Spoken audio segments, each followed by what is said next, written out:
Welcome back, ladies and gentlemen, to Manic About Movies. I am your host, Aaron Teveno, and this is my co-host, Chris.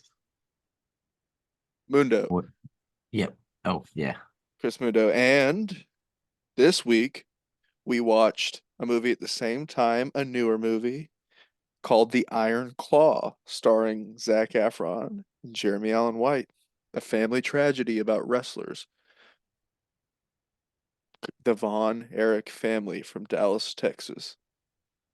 So this week we might just ping pong with each other since we watched at the same time.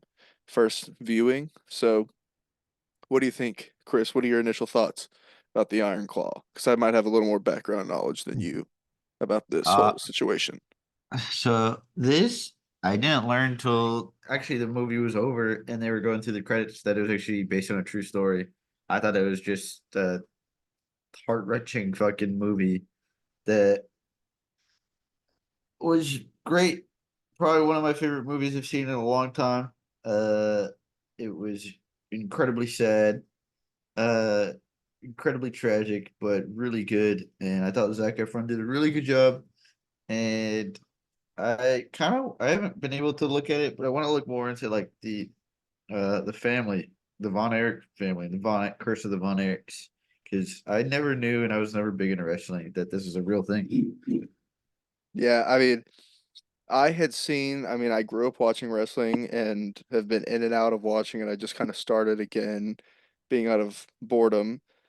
And I always heard about them. I mean, Kerry was the only one I knew before I knew about the tragedy because he actually made it into like WWE and was a big name because he was just like 6'6" and yoked to the gills, and his name in the WWE was the Texas Tornado. So I knew of him, but I didn't know about the rest until maybe a couple years back. There's a show on Vice called The Dark Side of the Ring, and it tells all the, tragic stories in wrestling because there's a shocking amount. And it talked about them as how I think in total there's six brothers, which one of them wasn't even in this movie because they were like it would be too much to have another brother die. So you have the oldest. Hello? Hello? Yep, I can hear you now. Oh, okay. Yeah, my internet went unstable for a second, but you have essentially what this movie comes down to, the real life story is Jack Jr., the oldest, dies at like 4 or 5 years old from some tragic accident at their trailer.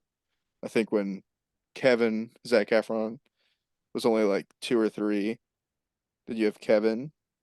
Then you have David Von Erich. You have Carrie. There was also Mike Von Erich, and the one that was not in the movie, Chris Von Erich, who was the youngest after that. So, long story short, the real life story is every single one of them died out of the six except for Kevin Von Erich, Zac Efron's character. So, you want to.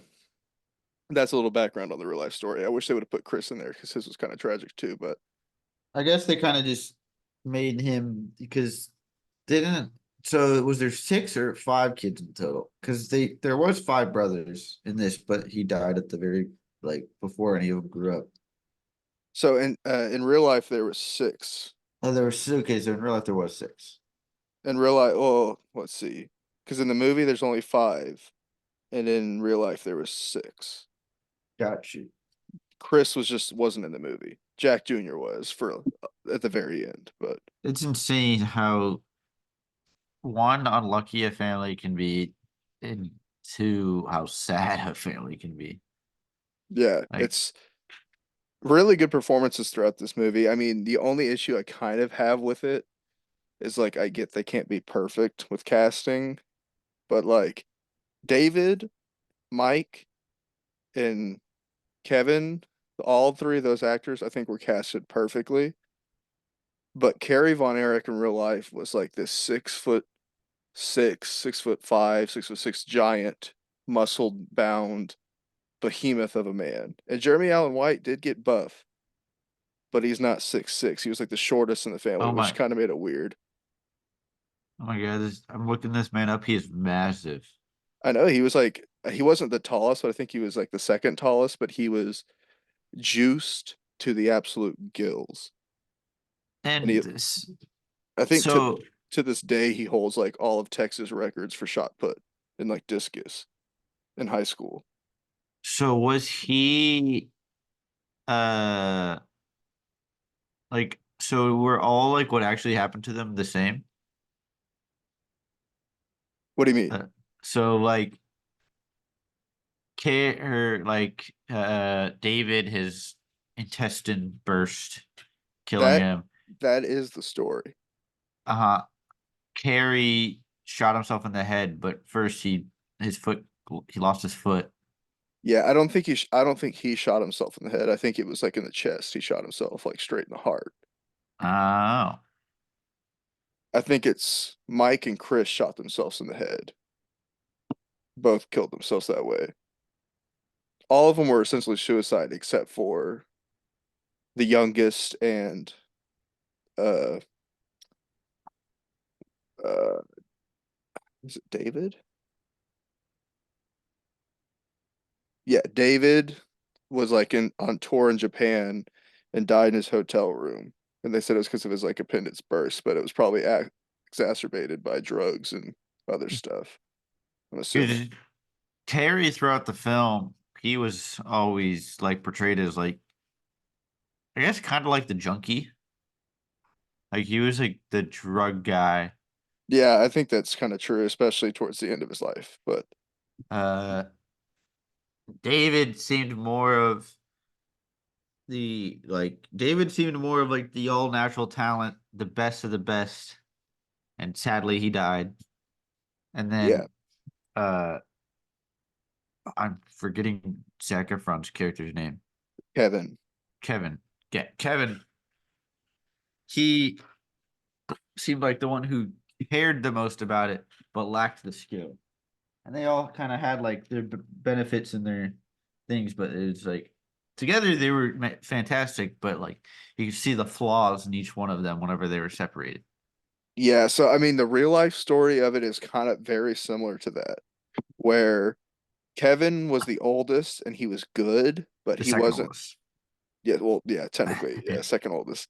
He was like good, but he wasn't great. He didn't have the star power, at least from what the movie was. Like Yeah, he was able to he took the time to practice and he practiced and he practiced, but he just couldn't get down being having the charisma that David had. David was just naturally more better on screen and he could portray his character much better than Kevin could. yeah, that's apparently like what the story is in real life too, is David was just like a natural at it and was good in the ring and on the mic, better than the rest. And then, of course, but they said he died, but they always said Carrie was this behemoth. So, back in the 80s, it was all about being massive. Yeah. And he just, he looked like a star. He was the only one in the family that looked like a star because he was ripped to the gills and also tall. So he became the star of the family. Like he was Hulk Hogan, he was Randy Savage, all those big jacked up guys. And But fucking okay, Fritz. Fritz, yeah, Fritz started the whole thing. He, oh, I don't think I've hated somebody so much in like a movie. He, he, Holt Mc, McConnelly, uh, played a fantastic character, I think. And like, he was just a hard dad, but you could just tell, like, even though they never showed like any physical abuse or anything like that, he would mentally break each one of them down to the point where like they would beg for his like approval, but he would just kind of like never get it, and just they were all Yeah, so broken because of him. the whole Carrie's my favorite, then Kevin, then David, then Mike. But remember, boys, the ratings can always change. Yeah, definitely. I mean, his was perfect casting. He almost even looked like the real Fritz and like kind of the build. Overall, it was perfect casting, and I think Jeremy Allen White played Carrie good, but like physically, he just couldn't get that big. I mean, you would need John Cena or like an actual wrestler, like the big actors, to do it with how huge he was. But You also have Kevin's wife, played by Lily James, and she did well because she's, like the outgoing girl that wants to get with the wrestler, and Zac Efron's character is, country boy that doesn't even know how to talk to a woman. He's like, and she's like, you're supposed to ask for my name and my number. Yeah. So what did you think of their dynamic as a I, couple? I liked them. I liked those two characters. I thought, I mean, I, I liked how like I honestly kind of wish that the movie was like a bit longer and played more into like the third two relationships because I feel like they would bring up some like tragic points or some things, but like they always seem to like work it out and everything. But like him, you go always got glimpses of like their family life, but you never got to see like I guess more into it because like Yeah, his because his mom and dad were almost kind of, especially his mom was just one note Christian lady. I pray over you. I pray. I pray. I pray. I pray. God, God, God. That's kind of her whole thing. She's very one note in this movie. yeah. Well, I'm just saying as like sort of like the Kevin and his wife go through like the traumatic thing of like he loses everybody and he believes that his family is like cursed. So he Yeah, decides to separate from them until which it is clicks. But like that's like something that I feel like they could have played a bit more into, but they didn't really. But yeah, it would have been nice to go deeper into that cousin real life. Like it's only in the post credit scene they kind of talk about it at the end, where he like completely moves away all the way to Hawaii and lived on this big plantation forever and didn't even come back to Texas, I think, until like the premiere of this movie. It's the first time he ever came back to Texas because he was just like so freaked out about it.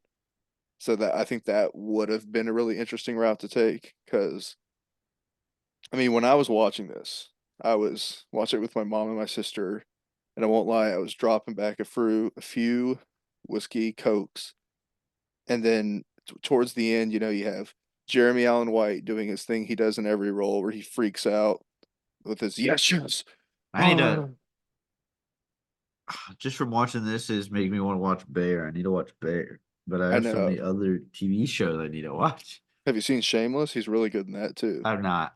But in Well, Shameless, he kind of plays that character. He's always kind of like this. there's a list of shows because I want to watch Avatar, Bear, Shogun. There's just a whole bunch. Yeah, but when I was drinking, I was just drinking, enjoying it. My sister loves it because it has Zac Efron, even though she hates wrestling. My mom was watching it, and then she was getting emotional throughout it. And then the scene after they all pass away, and then the brothers are in, I guess you would say, heaven, and they're meeting each other. And he's like, Jack Jr., it's nice to finally meet you, my oldest brother. And then you have Zac Efron's character Kevin crying in his yard with his two sons, and he's like, "I used to be a brother." Whenever that happened, I cried. I legit started crying too because it's like this is one of the saddest things I've ever heard, and like the fact that that made me cry, and on top of it, the part that made it even more sad to me is like I know maybe I don't know in real life how it was, but in the movie Fritz and like their mom doesn't even blink an eye about it. Yeah, she Like becomes like so dis. I mean, then kind of never play into it, but like she becomes like disassociated of all almost. She's like, "Oh, I'm painting. I don't need to cook dinner or anything." yeah, I mean if you count the real life story, even if it's just a movie, you have five sons, four of them die. And in real life, you have six sons, five Oh, of them die really young. I think Carrie lasted the longest, and he was only in his like mid 30s. I he mean, died at 33. oh yeah. So I mean, the timeline of this movie was rushed completely. Like after he won the title, immediately loses his leg. I was like, no, that's not how it happened. Kevin wasn't there when Carrie died. I know the two younger ones, they were all there because they were still on the farm, but in Texas. But it legitimately made me cry for the first time, I think, in a movie since I think the first time since I watched Bridge to Terabithia when it came out in theaters, which I think was like '06. I there's been a couple of things I've cried at since then, but that I'm one. movies. That's the only movie I've No, cried no, to no, since no. then. Yeah, there's been a couple of movies. There's been many things in real life where I cry. Okay, let's be honest Uh, here. Now there's been a couple of movies, especially like there's some gut-wrenching animes I've watched. Okay. You know what almost made me cry, which I'm sad to admit? Almost. I didn't shed a tear, but I did feel like really sad inside was Amazing Spider-Man 2 with how horrible that movie was. The only part I liked is how like I genuinely thought Emma Stone and Andrew Garfield were in love because I mean they were dating in real life, but their chemistry was so good and when she died, I was like, oh, ow, that kind of hurt. But the only one I've cried to in a long time was this movie. Eight Below and I think Bridge to Terabithia are the only two other movies I ever cried in that I can think of. So I mean, this Huh. movie, I mean, the wrestling is not the best. The cinematography is quite good. I mean, the story's great. I think like this is one of those few movies where I'd say it should have gone a little longer and delved into a few more things. But I think overall, it is just a gut-wrenching movie because you kind of build up of this family and everything sucks. Carrie's about to go to the Olympics. The US isn't going to the Olympics that year. Just like, If something can be wrong, it will go wrong for this family. yeah, I feel bad. Like when you think about it going through this movie, the only one where it seems like the worst stuff happens to is Carrie. Yeah. Carrie's go to the Olympics. That gets snatched away. Somebody become a wrestler, wins his big match. Not much right after that, loses a chunk of his leg, the lower half of his leg. Then immediately gets so roided out as having, roid rage, buying his dad gifts now that he has money in his dad. He's like yelling at his dad, gets a divorce, and then kills himself. It's like Carrie had it. I mean, they all had it awful. Mike had it awful too. His dad just bullied him into killing himself eventually. Mike, I thought, at the start of the movie, I thought Mike was going to become like a famous musician because I had no clue it was a real thing. So I was like, oh, he'll be like a famous musician. Yeah, I don't remember that part of the documentary talking about his as much. They kind of glance over Mike and Chris because they both are like the two that Chris wanted to be in wrestling, but he had like some bone disease, so he like his bones would break, so he never even got a chance, and he killed himself because he couldn't become a wrestler. And then Mike broke his like collarbone, like in the movie. It's pretty accurate what happened to Mike, and then his surgery got botched, and he was just like platonic. He didn't know what was happening around him, and just killed himself one day. So Uh-huh. it is, if you want to see a movie you're gonna cry to, This is it. this is the one. I'm trying to think. I was just trying to look through my quick list of movies, like the top rated. I think this is probably, yeah, the one I guess decided to in a long, long time. I mean, actually, now that I think about it, I almost did cry during Val Kilmer's documentary. That was very sad, but I didn't cry, but I did come close. But the two movies that have affected me deeply in a long time were Val Kilmer's documentary and this movie. I knew what was going to happen. I knew the outcome, and I still cried during this movie. Yeah. I will say the Ric Flair impression that they had, someone playing Ric Flair, awful. I Looked, thought it was funny. it was funny, but it was so not good. They could have gotten, I think, anybody to do a better Ric Flair. I think as somebody who like wasn't into wrestling, it was good. But if you knew Ric Flair, You and don't know I Ric could see. Flair? I knew who Ric Flair was, Ric but Flair drip go woo on a bitch. yeah, like I know who Ric Flair was, and I knew like, but I Woo! never watched him like act or play his character on Woo! like the WWE. You don't know the diamond ring wearing, kiss stealing, wheeling dealing, the son of a gun, and I'm having a hard time holding these alligators down. No, Never heard that? That was like a big thing in football locker rooms for years. yeah, no. But Okay, we'll move past that. But overall, really great acting. They all fully committed to their roles. I mean, the two that were jacked got as jacked as their bodies possibly could. I mean, Zac Efron looked like a buff Lord Farquaad. Zac Efron was fucking. You could tell he was on something. I know that's the thing. I was like, it put me out of the movie a little bit because Carrie's so much bigger than Kevin in real life, but Kevin looks so much bigger than Carrie in this one. So I was like, when they're like, Carrie's got the star power, I'm like, I don't see it. Kevin looks like he has a star power in this movie. Dude's Yeah, yoked. But yeah. overall, I think an incredible movie. Probably the favorite I've seen in the past couple of years, if I'm being completely honest. Um, it's a tearjerker.